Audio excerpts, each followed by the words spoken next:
welcome to the Happy Rant podcast. I am Ted Cluck, joined as always in studio by my good friend and my partner in radio, Barnabas Piper. Pipe, we are sans the hardest resting man in ministry, Ronald J. Martin, who is where he needs to be again, which is traveling and unavailable for the program. But we've got kind of a somber one on tap, Pipe, in that a day ago, we're taping this on a Monday.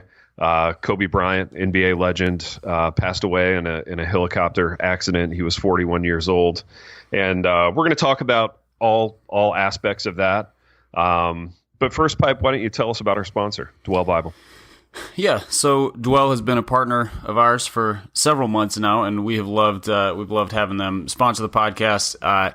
We especially love having sponsors whose products we use and enjoy, and Dwell is one of those. It is an audio Bible app, so if you go to dwellapp.io/happyrant, or just go to Happy Rant, you just go to our show notes. You'll see it all there. But again, dwellapp.io/happyrant. You can find out all about the app. They have listening plans. They have multiple narrators. They have new features coming out all the time. And so that includes like sort of a clip and save feature, or you can select a segment and listen to it on repeat for memorization or for study. It's a great way to use time in the car or time at the gym, or, anytime you'd be listening to a podcast like this one or an audiobook, you can drop Dwell into some of that time and sort of get more scripture into your life. I find it helpful just because, life is full and sometimes it's hard to get in the word. But again, dwellapp.io/happyrant, and the offer they have for listeners, you can also share this with anybody, is a 33% discount off of a subscription. So it ends up being less than $20 a year. So really inexpensive, less than $2 a month to have access to this whole wealth of scripture audio that they are improving and increasing all the time. So go check that out. Awesome. Thank you, Pipe. And thank you to Dwell for partnering with us. And thank you to our listeners. It's been a long time since I've thanked our fan base here at the Happy Rant. And we've been doing this for a long time, Piper, and enjoying it for a long time, gearing up for another live show in Louisville later this spring. And just grateful that people. This year makes 6 years. I feel like it was spring of 2014 that we started this joint. Yeah, it's wild, man. This is my 5th year at Union. So, we started this about a year before I moved down here. So yeah, it would be year 6, which is crazy. A lot's changed, man. A lot's changed in the world. A lot's changed in our lives. But it's been fun to keep doing this, and it's always fun to me, man, to have interactions with people and fans and people who listen to the show who pop up here and there and send us stuff. And it is a reminder of what a privilege it is to have an audience, any audience of any size, caring about what you do. It's kind of a big deal. And in that light, Kobe Bryant had a huge audience, and it's interesting, Pipe, and I want to hear your story of kind of how you got the news yesterday. But we had this morning where it was just a great morning. It was a great morning of, for me, spending time with my wife, just enjoying Redbud coffee and, enjoying each other, going to church, being super grateful. I think even more grateful than usual of what a blessing we have in our church. And then, came home, had lunch with a friend, and then I started getting these texts from my students, and in particular, basketball players. I think were especially wrecked by the news of Kobe's death. And then, for the Christian, I think just the reminder of death in the world. We had this kind of celebratory morning of hopefulness and life with our church. And then just to be reminded that when someone dies young, it's brokenness, it's brokenness in the world. I think it's especially hard when a non-believer dies, to be honest. There's no way to sort of hopefully talk about that with your kids or with anyone, and it hits especially hard. So yeah, just kind of, it cast a pall over yesterday and today. And people are obviously responding to it in very current ways, I guess I'll say. And, and there's some sadness in that too. But what about your experience with it, Pipe? Yeah, really similar morning. Got up and went to church, and just a full morning of really, good conversations with people at church and a great message. Sam Albury preached at our church, and you use the term sort of grateful and celebratory, and I think both of those sum up the experience all the way up to going to lunch with my kids after church, and I think it was. So after lunch, I took my kids out to lunch afterwards, and then was on my way with them to go run a quick errand, and was waiting at a red light, and as one does, pulled up Twitter because I'm addicted to my phone like the rest of America, except for you. You're not addicted to Twitter. And I see a TMZ report shared that there's a report that Kobe Bryant dies in a helicopter crash. Well, there was nothing else on it. Google didn't have anything. No other reporters were saying anything. And my first thought was just, I hope to everything that this is fake. Sure. Yeah, absolutely. I mean, and TMZ is kind of a gong show, but they're good reporters. Like they have really good sources, and so I was really scared. And so I go into the store with my kids. I come out 15 minutes later, and now Twitter has blown up, but there's not a lot of verification on it. And then there's a report that all of his kids are in the helicopter with him. And that was from a reporter at ABC. Yeah, so, I saw that. I saw that story, which is terrible. I mean, it would have been terrible if it was true. It is also terrible that it was reported. And so we're driving 30 minutes home from lunch and church and errands, and I'm just sort of trying to keep my head in the car with my kids, but also wondering what's going on. I get home, I look through it all, to try to find out what's going on. By that time, it's sort of been shaken out that no, all of his kids were not in there, but his 13-year-old daughter was. He was confirmed killed in this helicopter crash. I guess they were on their way to an AAU game or something, and there was. And what has it? I haven't seen reported much is anything about the other people in the helicopter, because I think there was another family and at least one or two of, I think his daughter's name is Gianna, her teammates, and so I mean it's hit a lot of families, but just I think the thing that hit me most was not famous person got killed, but 13-year-old daughter got killed with him. Oh yeah. Yeah, I'm in the car with my recently turned 14-year-old daughter and my recently turned 11-year-old daughters, and if we lived in a different neighborhood, this could have been their friend. This is the same people they have on their swim teams or that they go to youth group with or whatever. It's the exact same kind of kid, and I think that more than anything has landed heavily on me. And then. But then starting to see the responses to Kobe's passing. And to me, Kobe was always he's a premier basketball player, but I never had any emotional connection to Kobe. He wasn't an athlete who I loved. I came of age during the Jordan era. Yeah. And then my favorite players and teams were always opposed to Kobe. So he was always a guy I really disliked as a basketball player. Respected completely. But to see how, you mentioned all the basketball players texting you. He was formational, if I don't even know if that's a word, but let's call it one, for a whole generation of basketball players post Jordan and pre LeBron. Yeah, that's right. Yeah, Kobe's ascension kind of mirrored that of the internet, in that I think he turned pro in '96, and the internet was kind of just starting then, and so for him to kind of grow right along with social media, I think he was, he was one of the first guys to get YouTube compilations, and he was such a great highlight basketball player. And it's funny. I didn't have an emotional connection with Kobe either, in the sense that Kobe's about my age. And I remember those early and mid 20s years, I was working and grinding so hard, trying to just make it and make a name for myself, that I kind of didn't have any time to care about what Kobe was doing or what was happening in the NBA.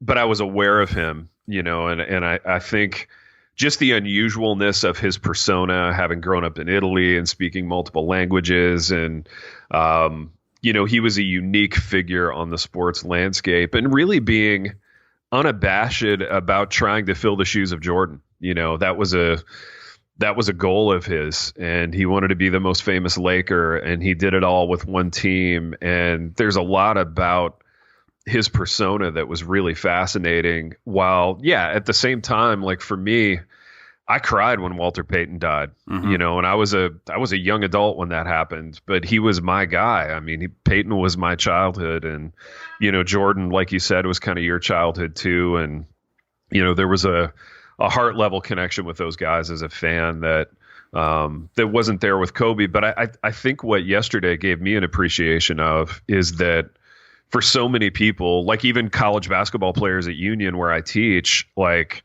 they really, for whatever reason, had that heart level connection with Kobe. And I think he represented somebody who not only achieved a ton on the basketball court, but kind of had the persona and the business sense and the entertainment industry chops off the court that all these kids aspire to. His career arc was one that they would all want. And, they took it pretty hard as a result. Well, yeah, and I think if you think about just the overlap of age ranges, so Kobe retired 2 years ago, I guess. So he retired at 39 or 40 maybe. And, late in his career, he wasn't great anymore. He still put up numbers sometimes. Yeah. But if those guys became basketball fans at 7, 8 years old, yeah, they were catching Kobe during his title runs with Powell. They missed the years of Kobe when he wore number 8 and his hair was a little longer. He was sort of the young, super explosive guy, but they caught the, like, I'm going to take this game by the throat and choke the life out of it, Kobe, who was he was one of the most feared and dominant players in the NBA for a good run during their, like, ages 8 through high school. Yep. So yeah, it makes sense. I didn't have a heart connection to Jordan, but he was the NBA. I mean, his just aura was so big. So post Jordan, I was just Kevin Garnett. I was Kevin Garnett and Timberwolves. And so, if this had been KG instead of Kobe, my reaction would have been similar to all of these people who were like, that's the guy who made me love this game. And it's the way I felt when Kirby Puckett died. I was like maybe in my early 20s when that happened. And that was my childhood. Like, Kirby was my childhood guy. He's the one who you could do the over the fence catches and try to, imitate his crazy stance and his high kick. And he was short and chubby, and I used to be short and chubby, and there's just everything there. And so I kind of secondhand understand the resonance with so many people, but I heard a brief interview maybe with, I can't remember who it was because there was so many pieces of news floating around and commentary, but just a really heartfelt commentary from a younger basketball player, so maybe 10 years Kobe's junior. Yeah. And he I think an NBA guy now, if I recall, and he was just saying there's no describing what it looks like when you are 10, 11, 12 years old and you look ahead and you see a black man who is owning the league, who is owning business, who is respected. Not just the NBA has always had black superstars, but Kobe was a different guy because of his business acumen, because of his persona. And so there's a cultural aspect to this that I suspect you and I both probably are on the outside of, in terms of his meaningfulness to a huge number of basketball fans and just fans of Kobe. Yeah, indeed. And I definitely understand it on a head level. I understand it intellectually, but yeah, like knowing exactly what that feels like, I think we are on the outside of it. And he was such an interesting figure and so successful in all the ways that you just mentioned. It would be hard not to find that really compelling. And it's funny, as you were talking, I was reminded, I was trying to explain the Kobe, like, Mamba killer instinct thing to KK this morning, because we were driving home from the gym, and obviously had spent 12 hours kind of saturated in Kobe reports and everything yesterday and this morning. And she was asking me like, well, how does he compare with LeBron and Jordan? And I was explaining this whole, end of the game, stand on your neck, like you just need a finisher kind of moment, and how, he really had that, and he was really special in that way. And I think in a lot of ways, Pipe, not to put too much of a spiritual fine point on this, but Kobe was sort of in a way, an icon of secularism, right? I mean, the whole Mamba mentality, I'm going to take something and will it into existence. I mean, if you don't know, he gave himself that nickname. Nobody nicknamed him that. He said, I am the Black Mamba, and just called himself that. And how many people have given themselves a nickname that then stuck? Exactly. Like there's a level of sort of intense insanity to that echoes what you're saying. So yeah, if you don't know Christ at all, Kobe is kind of the apex of what it can be, right? You dream all this stuff into existence, and you will it, and you work it all into existence. And, I think as we look back on his life, there were so many things that he was willing to make happen, and so many dreams that he was able to live. In a Christless mindset, that is as good as it gets, and there's even common grace in that on the level of you and I who know Christ really still being able to appreciate it and celebrate it and enjoy it. And, you and I being athletes at some level, appreciators of sport. Just really being able to appreciate what he brought to the table. Yeah, the way that this conversation has gone and moving towards the more overtly spiritual aspects of it raises a question that I know you and I never like to talk about this stuff when it comes to sports, because we're lover of the sport, and the off the court field competitive side of things is of less interest to us. Yeah. How does Kobe's the rape allegations from when was that? Early 2000s? I can't remember exactly. 2003, I believe. So I mean, it was peak of his career. It was the Kobe Shaq era. And so he's accused of rape at a place in Colorado, and it ends up getting settled out of court. So a civil settlement. It doesn't get brushed under the rug per se, but it was pre-social media, which means that there wasn't the same level of like cancellation that there would be now of somebody. Right. But his wife stayed with him. Mm-hmm. They seem to have, by all accounts, reconciled and had a good family life. I don't know much about his marriage, but everything I've heard and read is in terms of his devotion as a father, and they have stayed together. How does that whole arc of events play into your kind of how you consider Kobe? Yeah, what a great question. It's hard not to think about that without thinking about my wife.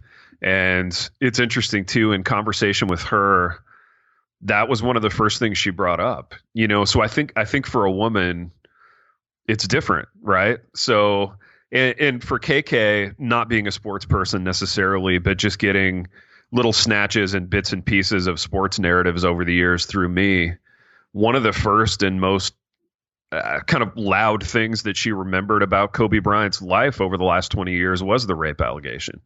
And, so for her, I think it's tougher to kind of compartmentalize that part of his life from everything else. And I mean, look, only God knows what happened. And really all we have as fans are the on-court moments.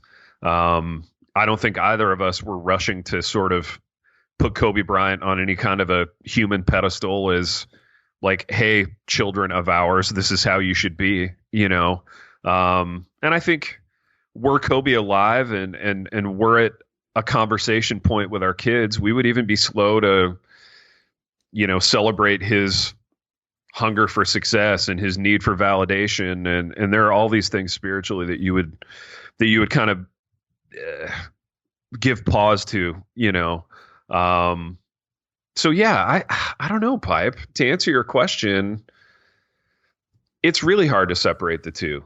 And Yeah. I wanna both celebrate the idea that in Christ there is forgiveness for sins and there is new life, right? So there's an opportunity in the gospel for the old man to die and for reconciliation to happen. Whether that happened in his life or his marriage, I have no idea. I hope so. I really hope so. And the fact that a marriage could survive something like that and reconciliation could seemingly happen is hopeful. But if something happened, it doesn't negate it either, So it's kind of this both and thing where you go, man, I really hope that played out in the right way. I kind of doubt it, but I still hope it. You know what I'm saying? Yeah. Yeah, it's hard to know how to make sense out of these things outside of a context where the gospel is the thing that reconciles. Right. Because what is reconciliation outside of that? I mean, I think Right. if you believe in common grace, the image bearing of God and the fingerprints of God very obvious in people. I think people do godly things without awareness of God. So it's very possible that there was a genuine forgiveness and a genuine reconciliation. But it's hard for me to understand exactly what that would mean. I think the part of it that probably spins up in my head the most, I'm at the point now where if there are allegations of something and I don't know what happened, making accusations, making postulations just seems foolish and more, gossipy and harmful than anything. Like, I don't know what happened. I don't know what happened in that case. I also don't know what happened between Kobe and his wife in the, almost 20 years since.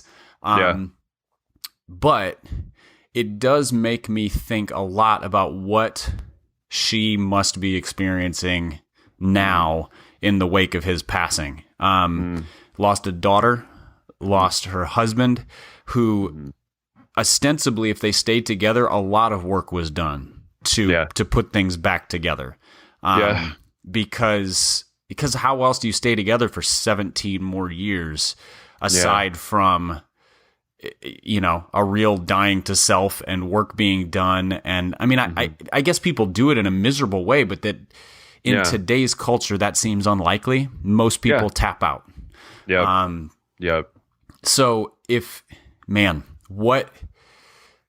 where does that leave her? I don't, again, with no idea. That's not a question for you to answer. Just the question that is in my, kind of in my mind and heart is where does this leave her as somebody who seemingly sacrificed and gave and worked and that's setting aside the inexpressible pain of losing a child. Yeah, no, definitely. And I think, isn't it interesting how death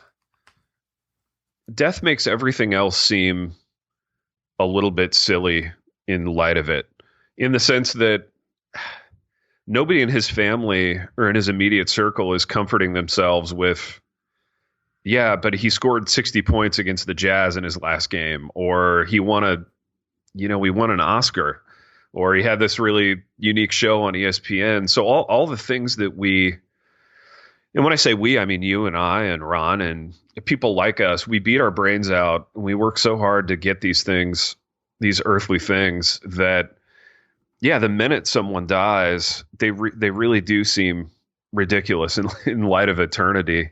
And I think there's a lesson there for us. If his marriage survived because of Christ, then man, that's worth celebrating. I think it's probably because of Christ in a common grace context that his marriage survived at all. Right. So, I mean, there are laudable things in this. But I do wonder if the whole narrative gives some perspective on, you hate to say what's important because that's so cliche, but, to me, appreciating my kids, hungering for more time with them because we do know how fleeting this is, and it could all be over in a heartbeat. So, really wanting to soak up, to appreciate, to spend a little bit less time on my persona or even my career or whatever it is that I'm chasing, because it all seems pretty small in light of the loss of life. You know what I mean? Yeah, it's interesting that you bring up persona because I think one of the things yesterday, like I just had to kind of set my phone aside and walk away from everything public for a bit in the afternoon, and then turned on the Grammys in the evening because I was like, I need to put my mind somewhere else. Because of the persona work being done, built on the back of Kobe Bryant's passing, and it was so. This is this is not accusing everybody who said something about it of that. Because it's pretty obvious the difference between a man who I respected for his basketball talent passed away, I'm heartbroken, or the best wishes towards the family. And the people who are sort of, they're writing immediate posts. There's a self-congratulatory, not congratulatory, just self-posturing attitude of it. And I wonder if people even know they're doing it, or is it just the everything is an opportunity to be heard? Yeah. Because dude, and here's the thing, I was tempted to do the same thing. I probably wrote 3 to 5 tweets and then either deleted them or just, put them in my drafts and I'll delete them later. Cause I was like, this is not the time and place to talk, for me to give my opinion on Kobe's legacy. Who cares? Who cares what I think? I mean, I realize we're talking about it on the podcast, but this feels like a conversation with friends as opposed to for sure a public, platforming of something.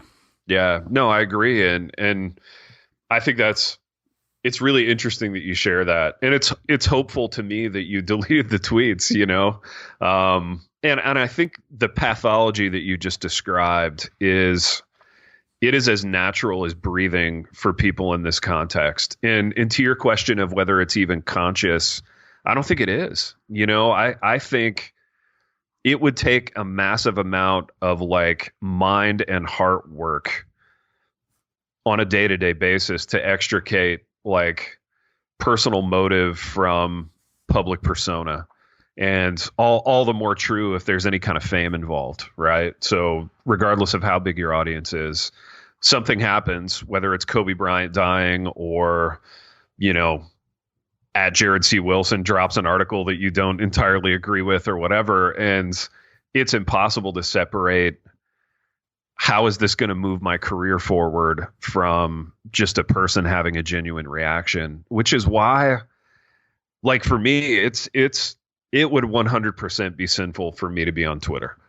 I would sin every day. Because I struggle with that, right? And I struggle with wanting everyone to like me and wanting to move my persona forward and all these things. And I would have almost certainly written the wrong thing yesterday if I'd had access to Twitter. And I would have woken up feeling gross and convicted about it. And so I'm just glad that wasn't an issue. And I think in general, it would be good for more people to say less things because Kobe Bryant is going to be remembered in this kind of massive way, regardless of what I say about it, or regardless of what you say about it. And, I agree, Pipe. There was kind of a gross amount of posturing and so here's one that I'm trying to get my head around. And again, I don't want to judge anybody for doing this necessarily, but there was a lot of here's a picture of me with Kobe kind of posts from other famous people. And that to me felt a little self-congratulatory. I don't know. Hard to separate the two. It is. And I think because it's subconscious for people, it's probably not fair to throw stones at their motives. Sure. I think it's the only way people know how to process difficult things. Right. I mean, we talked about this when the Notre Dame Cathedral burned. Yeah. Oh, the people who are pulling out this this is tragic. This is whatever. First of all, I bet most of those people have forgotten that it burned. Yeah. since then. Now, I don't think the life of somebody is going to have that little impact on people, but sort of the pulling of yourself into the grieving process, like, this is my grief. Well, it's not your grief. Yeah. It is, there's different kinds of grief. The family deserves to have their grief, which is very different than mine or yours or somebody who was a massive fan of his. Yeah. And in that case, it's a shared thing, but it's also like, social media is not the place to process the hardest things in life. Yeah, you know, correct.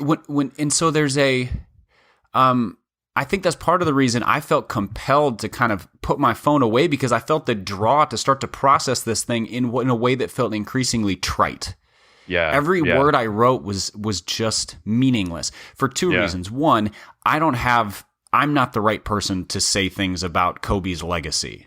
There are people who knew him. There are people who covered him as a reporter or as a friend. There's his agent. There's his family. There's a lot of people who were in a circle who had a right to do that. I'm not one of them. Yeah. And the second is, it's death. Like, death processed publicly like that. Well, not just publicly, but in that platform is just that's the same platform that we process our great tacos and signing a book contract and or our sweet trips or whatever, and six ways to be a better man, and like it's you have kind of amalgamated death into all the meaningless or just less meaningful stuff of life. And I love Twitter. But Twitter is useful for there's a ceiling on its usefulness and its appropriateness, and I just I don't know. It feels to me that people only know how to process that way. The idea of putting down their phone and just sitting and reflecting, thinking, considering, like, what must Vanessa Bryant be feeling right now? Yeah, or like processing that with whoever's in your living room. Yeah. You know, if you're fortunate enough to have someone in your space, like, I mean, I remember when my grandpa died, I was 13, and like you weep, you heave with grief, and you get held by whoever's close by, and that it's a private thing. But I think this discussion reveals a lot about what different people think about Twitter, right? Like, to me, and what I hear you saying, even though you have a higher view of Twitter than me, we're both in agreement that responding to it on Twitter trivializes it in a sense, because Twitter is a trivial place, right?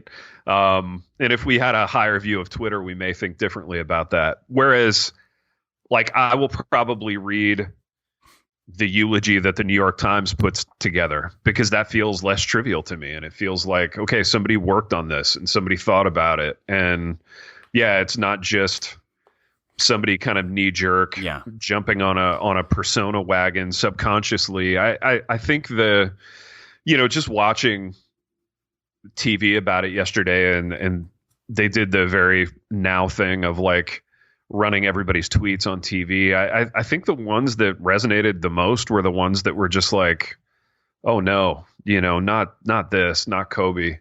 That felt genuine, and heartfelt and kind of in the moment. But I don't even like being in a position, though, where I have to judge the veracity of someone's response. You know what I mean? And being alive in 2020 kind of puts us in that place of having to sift through all of it, for one, but then also having to judge it. And it's just a lot. It's a lot to have to deal with. And that's the thing, is I think when you say judging, I don't hear you saying like that you are the judge and jury over this, but just even being put in a position to evaluate it. The moment somebody says something, you're in a position where you have to go, you kind of at a gut level as well as an intellectual level going, is this genuine? Is this true? What are they trying to communicate? Yeah. Which is very different than, the person in your living room who's just working through something, saying something to they don't have the words, or they're crying or whatever it is. And it just, I don't know. Well, that's the corner, though, that Twitter has backed us into, in that it's it's rewired our brains to do that, right? Because on a normal Twitter day where nobody dies, and it's just the same people arguing about the same stuff, like what you're doing when you're scrolling is high speed judging, right? You're like, I'm going to stop and give a little time to this tweet, or I'm going to like sniff and roll my eyes at that tweet or whatever.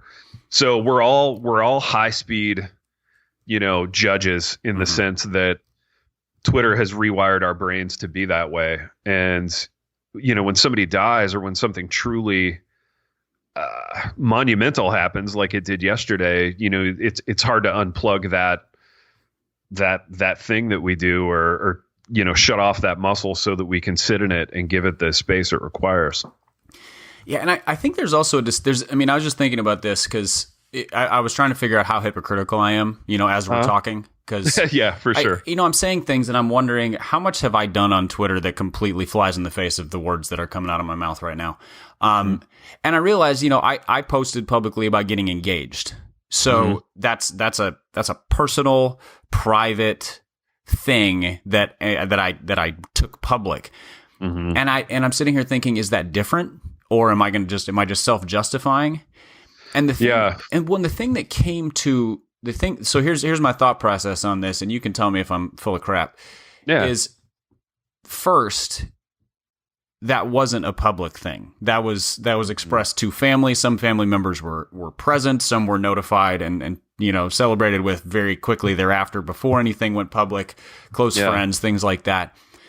And I think there's a difference between celebration and grief publicly. Allowing people into your joy is a little different than what feels like posturing your grief. Because grief, because of this age of faux authenticity, genuine celebration feels authentic always. When you watch people celebrate, it always feels authentic. This is somebody who is grateful, who is happy, who's whatever. Yeah. Grief and pain are leveraged often. And so public grief and pain require, it seems like, a different sort of evaluation of what are you expecting from me? I don't know you, but like, do you want a digital hug? And I don't mean that in a snide way, but just in a, I think there's a different aspect to it. So, well, there's my initial set of thoughts. What strikes you? Yeah, no, that's really good. And I think what strikes me is, to the note about, you announcing your engagement on Twitter, to me, that fits into a very different category than, let's say it's 3 years from now and you've been married for a while and you're posting pictures, the subtext of which is basically, look at my amazing marriage. To me, that's a lot more self-aggrandizing and posturing and persona building and aggravating than someone basically sharing happy news on the internet, right? Like, so you're announcing your engagement shared via Twitter. It served a news sharing function, right? In that you do have a bit of a public platform, and you also just are someone who has a lot of friends, and that's a blessing. And it's a way to tell everybody that you didn't have time to personally text on the night of your engagement, which is a pretty monumental night. So, I don't think anybody's begrudging you announcing an engagement on Twitter, but I think the things that I hear people and the things that I got the most jealous of, aggravated by, et cetera, on social media were the things that felt like I'm taking this moment in my life that should be private, like having coffee on a porch with my wife, and I'm turning it into a public occasion for people to look at my life and celebrate it, right? Those are the things that piss me off the most about social media. And when people do that, I will almost always get pissed off. But yeah, I think the response to something like a engagement is completely different, if that makes sense. Yeah, I think that does. And that even helps me in kind of thinking through what I feel at my gut level, but maybe hadn't processed through. And I completely agree that there's a there's a difference in news sharing and I mean, it's the difference between announcing a new baby and announcing, something that looks like you're congratulating yourself on being a great parent. Yeah, yeah. Yep. If somebody is excited about having a new baby, that feels like an absolute occasion to rejoice.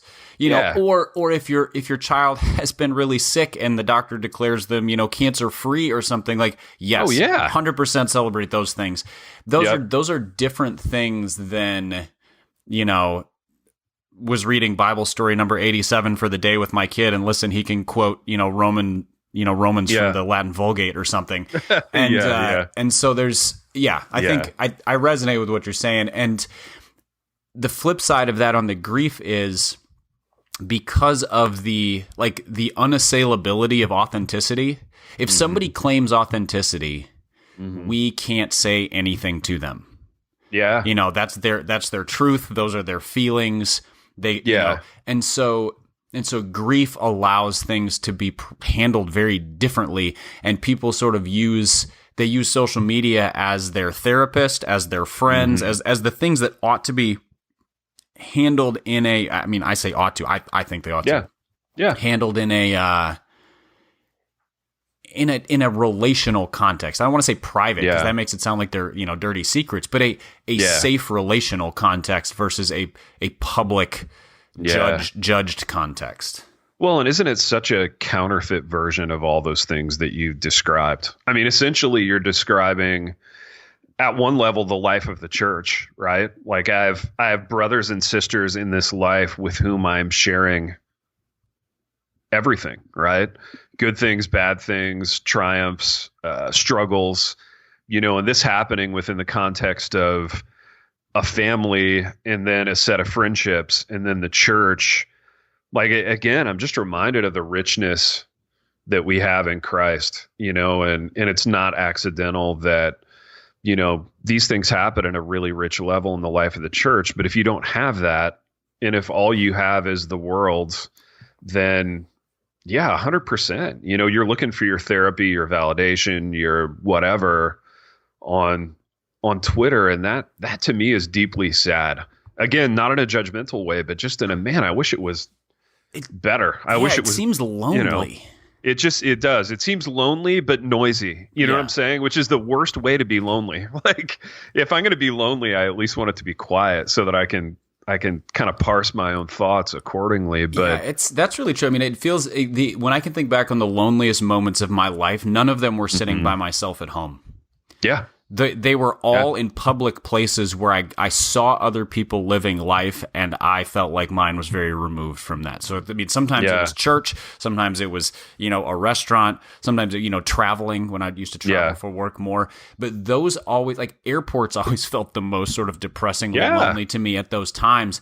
Yeah. And, you just watch people in those contexts. So, like, loud loneliness is so depressing.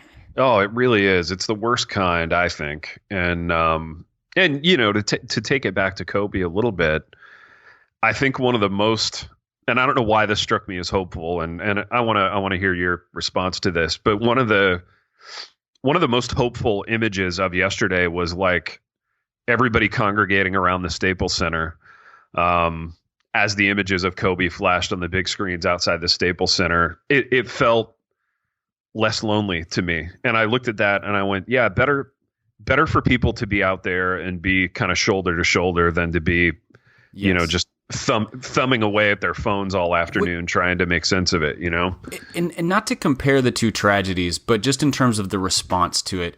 I was a freshman in college when 9/11 happened, and I was at Wheaton, and so, Christian school really believes in the Bible and in prayer. And so when that happened, later that day, they canceled classes, and they had multiple prayer services throughout the day, or just not even prayer services, but like opportunities to come together and pray and grieve and be afraid and whatever.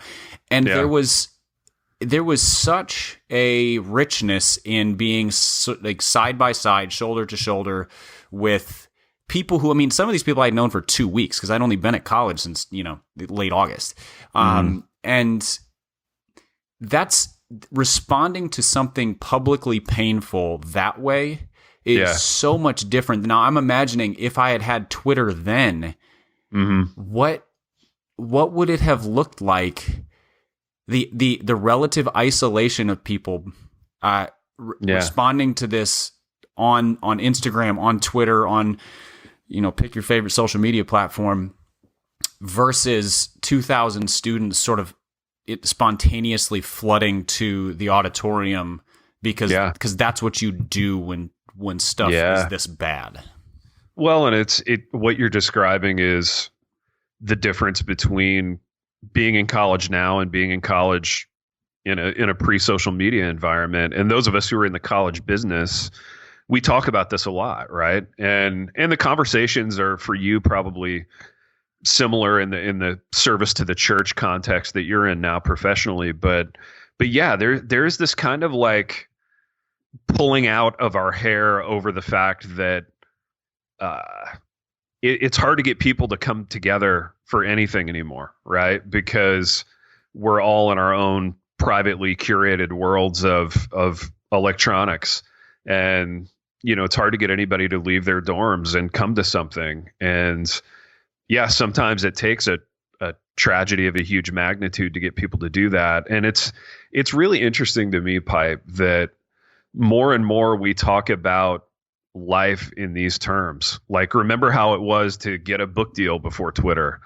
And now, like, you get a book deal and you're posting a picture of the contract or a picture of when your books arrive. And it's like, for me, stuff like that falls into a category of, I kind of roll my eyes about it. When people do that, I sniff and roll my eyes a little bit, but I also get it. I expect authors to do that, and I expect even my friends to do it. But that doesn't mean I like it. I think it was richer. I think it was better to get a book deal and, I don't know, just hug your wife or call your best buddy from college and be like, hey, listen to this. You're not going to believe this. And there was a sweetness and an innocence to that I think we've lost completely. Yeah, I think that's true. I think we have no categories anymore for what used to, I think, be very natural. This is a family matter. This is a friends matter. This is a neighbors matter. This is a church matter. This is a citywide matter. This is a an op-ed matter. Yeah. And it's, there are benefits to the easy access to putting everything public. There are definite benefits. I mean, I wouldn't be on social media if I didn't think it was beneficial in some way. Yeah. But there's a cost to it as well in terms of just what is appropriate where, what is appropriate when. I've had conversations with a couple friends where I'm like, dude, social media is not your diary. Like every private thought doesn't need to end up there. Yeah. And that's, that's not more genuine or honest or authentic. It's just honest or authentic or genuine, because these are good-hearted people just pointing it in the wrong direction. That's a conversation we should have over drinks. That's a conversation to have with your small group or your buddies or kind of whoever that circle is. Yeah. And we've lost categories for that, which is why I think there is sort of you sort of see there was a kind of a simple, painful beauty to the gathering at the Staples Center of Lakers fans in memoriam to Kobe. And I saw a couple interviews, and just Kobe owned Los Angeles.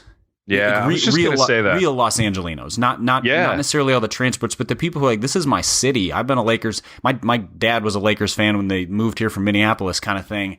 And, and so there's something there that you look at and you're like, oh, that's community. There's real humanity there. Well, and he kind of gave that to LA in a way. Like, he kind of gave LA a person, whereas before LA to me was always like the ultimate collective, right? It was the place you moved to pursue a career in entertainment, basically. And as such, people were from everywhere else. And LA, even as good as Magic was, and even as good as the Showtime Lakers were, there were always football teams moving in and out of LA in that era. And LA was really like, Kobe was their first long-term celebrity, for lack of a better term, and there have been always obviously movie stars moving in and out of LA and bands and stuff like that. But for 20 years, he was a Laker, and he was a Laker the whole way. And I think basketball is unique, Pipe, in that you really, if you watch a lot of games, you sit with the stars for a long time. Like, you see their faces 82 nights a year, and baseball, and in Kobe's case, it was like 100+ nights a year because of how deep they went in the playoffs over and over and over again. And there's only 5 guys on the floor for your team at one time. So you're seeing their faces, you're seeing them up close. It's the most personal sport, and it's the most personality saturated sport by a long shot. And I think that, combined with LA kind of needing their own person, he was the guy, and that made him special. So yeah, you're 100% right. Seeing people together outside the Staples Center, it was a hopeful thing. The other thing is, he was a unique fit for Los Angeles because he did have that eclectic background of, he's a black guy. His father played in the league, but his father also played overseas. So he was kind of a multicultural background, highly educated, also, grew up, playing in Philly. And so when he gets to Los Angeles, he's got the hard edge of your Allen Iversons to a degree, but there's not a group in LA that he can't walk into the room and be respected by those who own studios and the movie producers and the bigwigs of the actors. Like, he's not less than anybody in anybody's eyes. And that's, and, saying that, I realize I'm, touching on some sensitive subjects of race and social class and things like that, but people are jerks. And so we have those problems. And in a lot of ways, Kobe just kicked those lines and just smudged them out and said, no, I'm here and I'm there, and I can be in all these contexts, which uniquely enabled him, I think, to make Los Angeles his own. That and winning a bunch. Oh, sure, man. And that's fascinating, right? I mean, that makes him compelling, and he has more access to people in LA than you or I will ever have, right? Regardless of his race or ours. And it makes everything that he did so impressive, and it's, again, whether you know Christ or not, it's impossible not to be impressed by what he was able to make happen, and you and I, at a much smaller level, we are in businesses of making things happen, right? We want to make book deals happen, and we want to have a good live show in April, and we have other projects that we're trying to make pop. And I think his ability to make things happen, and what's more, his ability to do it in his own way.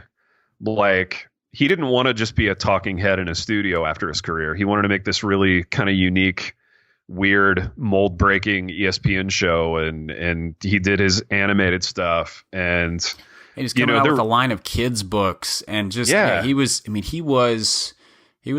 Renaissance man in a very unironic way of using that term. Oh, most definitely, and very unique in terms of even the post athletic storylines that we're comfortable with. You know what I mean? Ex-jock retires, gets celebrated for a year or two, ends up back in the booth. We're comfortable with that narrative because we've seen it happen so many times. But he was unique even in retirement, in terms of what he was able to make happen. So sad stuff, man. Sad stuff. Any other kind of parting thoughts on Kobe before we wrap this one, Pipe? No, I think we've touched on. There's always more to be said about a person's life, but I think that what I would want to end with, since we've touched on so much serious stuff, is just one of the things that I was reminded of yesterday is just how unbelievable he was at basketball. Yeah, because I only remember the last couple of years when he was not as good. Mm-hmm. But going back and looking, he was ridiculous. And just I don't think he's one of the top, 5 or 10 players ever, but he's one of the top like 2 or 3 shooting guards ever. And when he was at his peak, he was unbelievable and did really make watching basketball in the late 90s and early 2000s it's incredibly fun. Like I remember watching Kings Lakers series and Blazers Lakers series, back when it was the Jail Blazers, and Timberwolves Lakers, the one year the Timberwolves made it very far in the playoffs, and hating Kobe as a player. Never personal, just loathing him, which is a sign of respect. Just because I was like, oh, he's doing it again, that guy. Yeah. So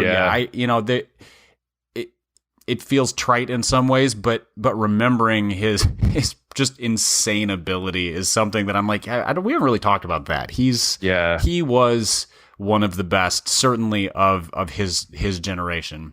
Dude, I think that's the opposite of trite, in that was his job, right?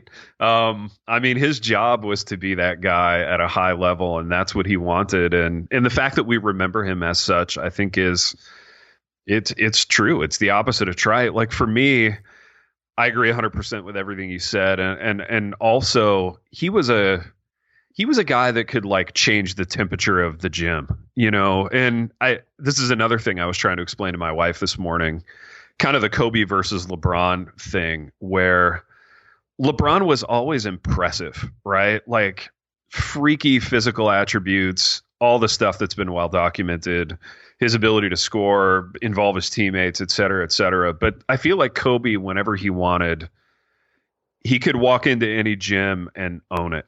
You know what I mean? Yeah. And like turn the fan base and flip the mood. And, that game where he never shot, like he was basically like, let me show you how bad all my teammates are and why you need me to shoot a whole bunch. Like it was petulant and petty, but it was him just kind of owning the moment in a way that it seemed like he always could do it. And I will always be interested in a performer who can do that, regardless of their vocation. Yeah, and just the sort of the savage dislike between he and Shaq. And I realize there was probably some personal stuff to that, but just Shaq was a lot like LeBron in that he showed up and he goes, well, I'm probably the best guy here because who's going to stop me?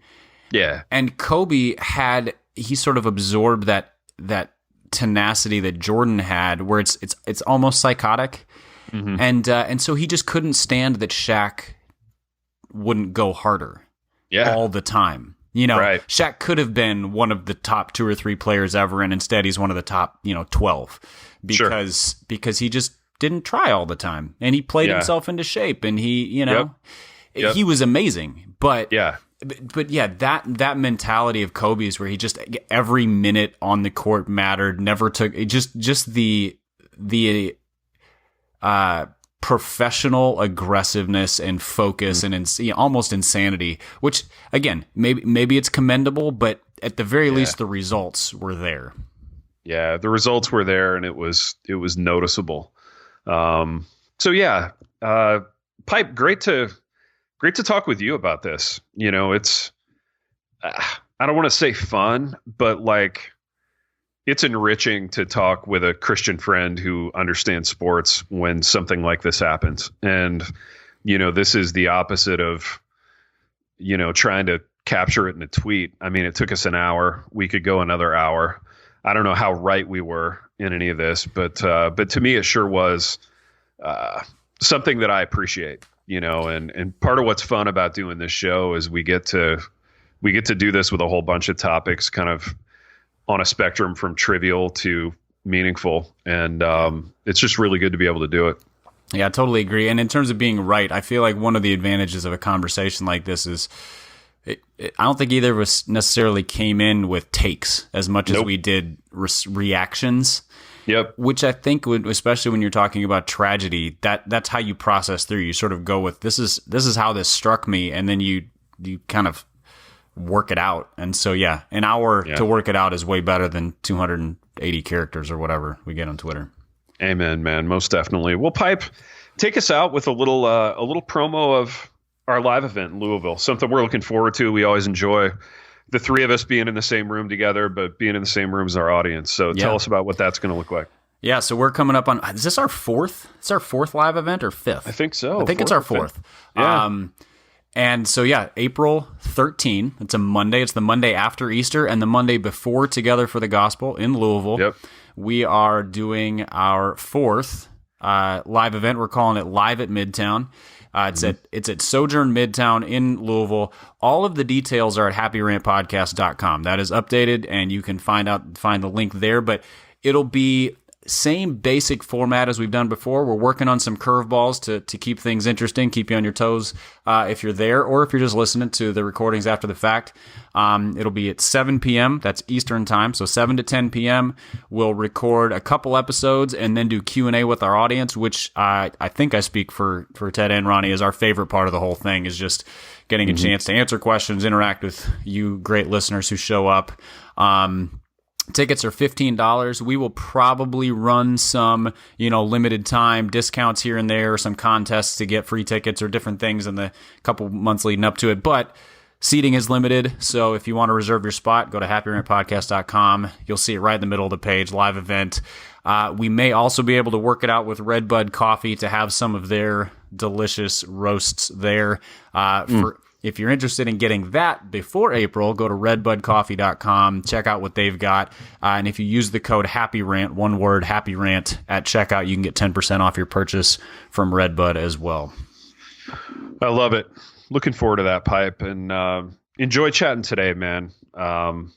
Excellent work. And we've not done what we always do. We usually don't spend an hour on one topic, but it felt it felt appropriate, and I'm glad we did. And until next time. The Happy Rant is brought to you by Resonate Recordings. If you go to resonaterecordings.com, you can see the full range of services they offer. So if you're considering starting a podcast, they are the ones we recommend going with. Again, go to resonaterecordings.com to see their prices, to connect with them and ask any questions, and to see what they can do to help you launch, edit, master, and improve your podcast. Again, go to resonaterecordings.com to see what they can do to help you launch and improve your podcast.